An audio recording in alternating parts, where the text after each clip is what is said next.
80 years old, 57 years away from the driver's seat, and somehow, Richard Childress just strapped himself back into a race car at the exact same short track where his career began. Nobody saw this coming, and the whole thing started with a phone call from a YouTube star named Cletus McFarland.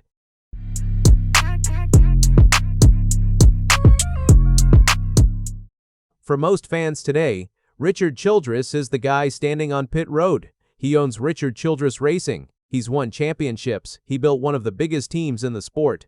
Younger fans have never seen him wear a helmet. But long before the trophies, Childress was just a kid trying to make it as a driver. Between 1969 and 1981, he made 285 Cup Series starts and picked up 76 top 10 finishes. He never won a race. But he earned respect from everyone in the garage. Then in 1981, he made the choice that changed NASCAR forever. He climbed out of the famous number 3 car and handed it to a young driver named Dale Earnhardt. And the rest is history. After that, Childress barely raced again. His last real appearance behind the wheel was a Winston Legends exhibition all the way back in the mid-1990s. So when word got out that he was going to race Friday night, people did a double take. The track was Stafford Speedway in Connecticut, and this place means something to Childress. The last time he raced there was 1969. 57 years ago, when he talked about it before the race, he didn't bring up lap times or finishing spots. He remembered something a lot more personal. "We didn't have much money at all," Childress said. "We had an old '54 Ford truck that we hauled the race car with. We got up here and had a lot of fun. We didn't really have any idea what we were doing. So why now? Why race again after all these years?" The answer comes down to Cletus McFarland. His real name is Garrett Mitchell, and earlier this year he signed a development deal with Richard Childress Racing. Cletus was getting ready for an exhibition race called the New England 900 at Stafford, and he had an idea. Why not bring Richard along for the ride? Turns out Childress didn't need much convincing. I talked to Cletus, and when he asked me to do it, I said, "Yeah, I'll go. I thought it'd just be fun." The New England 900 is a wild event. Every driver runs the same nitrous-powered Ford Crown Victoria. The field mixes NASCAR racers, drifters, and content creators. Ryan Preece was there. So was Ty Dillon. Drifting star Vaughn Gittin Jr. joined in too. Every single seat in the grandstands was sold out, and the driver everybody wanted to watch was the 80-year-old in the number 3. When the green flag dropped, Childress didn't try to be a hero. He knew he wasn't going to outrun guys who are decades younger. His plan was simple: stay clean, run laps, and finish the race. For the first stretch, that's exactly what he did. Then came lap 62. Coming into turn 2, the car got loose on him. It spun, and it slammed into the outside wall. The caution came out, and everyone at Stafford held their breath. Was this the end of the comeback? It wasn't. The damage looked worse than it was. Once the crew patched things up, Childress pulled back onto the track and kept going. He didn't park it. He didn't load it on the trailer. He ran the full 90 laps. And when the checkered flag waved, he crossed the line in 10th place. Up front, things got messy. Cletus had worked his way into the fight for the lead. He was battling Ryan Preece hard when the two of them tangled. Cletus's night ended right there in a crash that brought out another caution. And even after the wreck, the tension between them didn't cool off. During the caution laps, they kept going back and forth, and Preece ended up with a flat tire before the race went green again.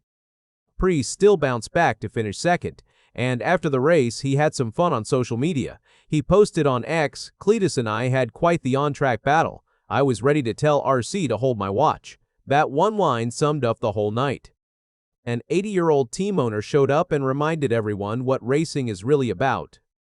But that's not the only story Cletus is part of right now, because Cletus just got pulled from his own race truck for this weekend.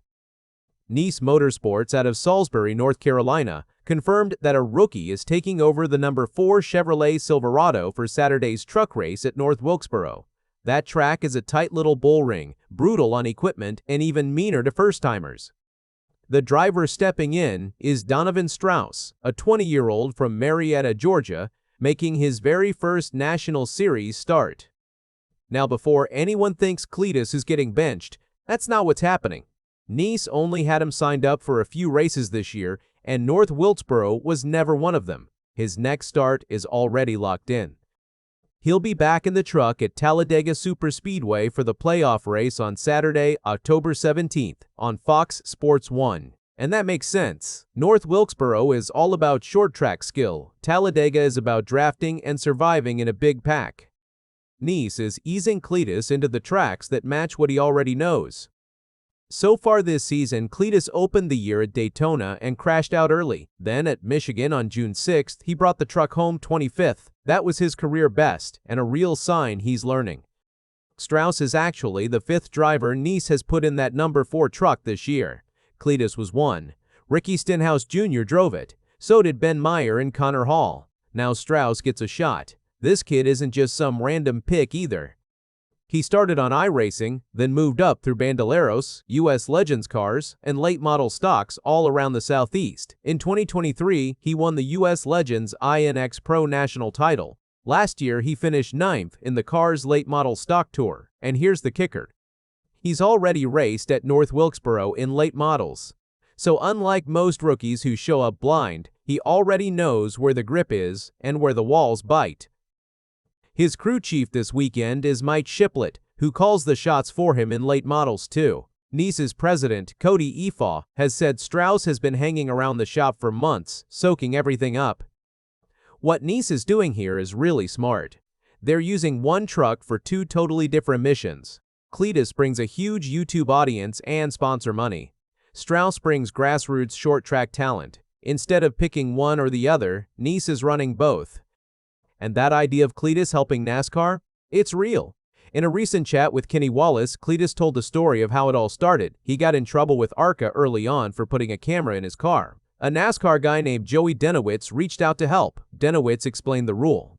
You can't have a camera in the car because it gives an unfair advantage to your team if you can afford a camera that has data recording technology and they can't. That made sense to Cletus.